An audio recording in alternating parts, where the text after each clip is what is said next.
Video like जरूर कर लीजिए और ऐसे वीडियो लगातार फ्री में पाने के लिए चैनल को तुरंत सब्सक्राइब कर लीजिए और बेल आइकन को जरूर टैप कर लीजिए ताकि आगे भी सारे वीडियो आपको मिलते रहे। यूट्यूब में फॉलो करते हैं तो प्लीज ये वाला फ्री टेलीग्राम चैनल जरूर ज्वाइन कर लीजिएगा। सारे नोटिफिकेशन सारे अपडेट यहीं पे आते हैं, ध्यान रखिए। Hello everyone, welcome to study for civil services backup channel. मेरा नाम सुमेधा ग्रैरी है और ज्योग्राफी के सेशन में आज से हमें एक नया सेशन की शुरुआत करनी है या एक नए चैप्टर की शुरुआत करनी है जो कि है interior structure of the earth.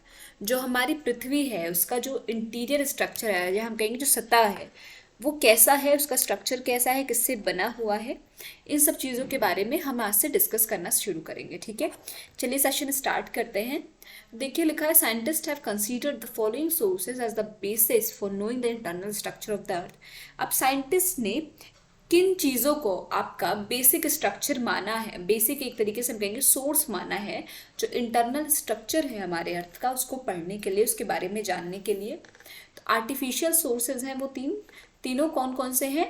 Density है आपकी, ठीक है, डेंसिटी आ जाती है, फिर आपका आ जाता है प्रेशर, फिर आपका आ जाता है टेम्परेचर। तो ये तीन मेन आर्टिफिशियल सोर्सेज हैं, ठीक है, जिनको साइंटिस्ट ने कंसिडर किया है क्या चीज़ के बारे में जानने के लिए, जो हमारी पृथ्वी है, जो अर्थ है, उसका इंटरनल स्ट्रक्चर के बारे में जानने के लिए। ठीक है, कौन कौन से हैं ये जो है तीनों सोर्सेज? ये तीनों सोर्सेज हैं आपके स्टूडेंट्स, डेंसिटी, प्रेशर और टेम्परेचर। कौन कौन से हैं? डेंसिटी, प्रेशर और टेम्परेचर। ठीक है, फिर आ जाते हैं evidence from the theories of the origin of the अर्थ।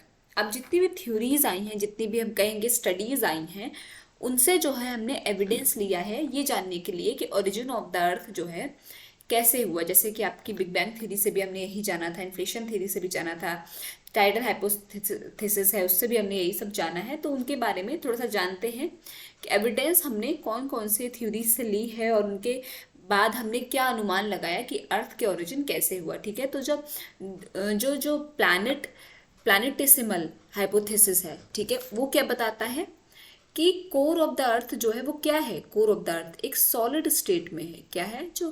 जो पृथ्वी का जो सतह है या फिर हम कहेंगे जो इंटीरियर डेप्थ, जो कोर है वो कैसा, एक सॉलिड स्टेट में है।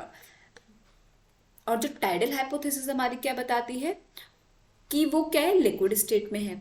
आपकी जो नेबुलर हाइपोथेसिस है, ठीक है, ये देखिए नेबुलर हाइपोथेसिस, ये भी यही बताती है कि आपका कोर जो है जो पृथ्वी का वो कैसा है, वो लिक्विड फॉर्म में है, लिक्विड स्टेट में है।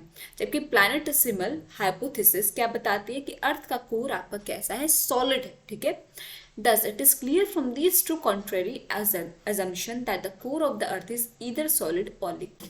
इससे हमें क्या पता चलता है? इससे हमें ये तो पता चल जाता है, देखिए श्योरिटी तो नहीं मिली कि वो सॉलिड स्टेट में है या लिक्विड स्टेट में है, पर हमें ये जरूर पता चल गया कि या तो वो सॉलिड है या तो वो लिक्विड है। ठीक है, इन दोनों स्टेट में है आपका अर्थ का कोर। क्या है? या तो वो सॉलिड है या तो वो लिक्विड है। ठीक है, ये थे आपके एविडेंस। अब ये जानते हैं कि जो हमारी जैसे पहले तो आर्टिफिशियल सोर्स हमने देखा, साइंटिस्ट ने क्या क्या जो है कंसिडर किया, डेंसिटी, प्रेशर, टेम्परेचर को ओरिजिन जो है पढ़ने के लिए या फिर इंटरनल स्ट्रक्चर पढ़ने के लिए। जो नेचुरल सोर्सेज हैं जो कंसिडर किए गए वो कौन कौन से हैं? वोल्केनिसिटी, सिस्मोलॉजी और जो मेटेरोइड्स हैं उनसे जो एविडेंस मिलता है। इन सब को भी जो है, इन सब के भी अजम्पशन से हमने ये जाना कि इंटरनल स्ट्रक्चर ऑफ द अर्थ कौन कौन सा है या फिर कैसा है। ठीक है, क्या है हमारे नेचुरल सोर्सेस कौन कौन से हैं? वोल्केनिसिटी, सिस्मोलॉजी, एविडेंस फ्रॉम मेटेओराइट। ठीक है, अब बात करते हैं बहुत इंपॉर्टेंट फैक्टर की जो है डेंसिटी।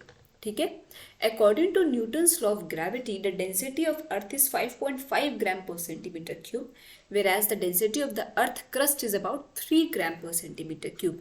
अब न्यूटन के ग्रेविटी लॉ के हिसाब से अर्थ की जो डेंसिटी है कितनी है? 5.5 ग्राम पर सेंटीमीटर क्यूब है। कितनी? 5.5।